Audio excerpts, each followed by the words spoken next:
Sa number 4 sa Banwa sang Calatrava, teenager nga nakikita sa iya nga katsyat nga sapwan nga patay pagkasunod nga adlaw.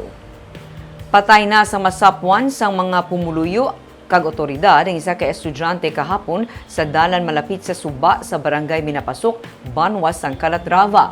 Ang biktima amo ang 19 anyos nga si Noni Boy Pales. Suno kay Major Roberto Injape las 5 sang aga kahapon sa magkabati sang lupok ang mga residente kag ilan na lang nasapwan ang bangkay ni Pales nga may igo sang bala sa iya agtang kag liog. Dugang pa ni Injape, nagwa sa ilang nga balay sang Miyerkules sang gabi si Pales matapos ini makabaton sang message sa iya nga katsyat nga may luyag makikita sa iya. Pagkadason nga adlaw natabo ang pagtiro sa iya. Ginahibalo pa karon sang PNP kun bala ang pagkikita niya sa iya nga katsyat ang may kangtanan sa pagpatay sa iya kag kun ano ang nangin motibo sang suspetsado.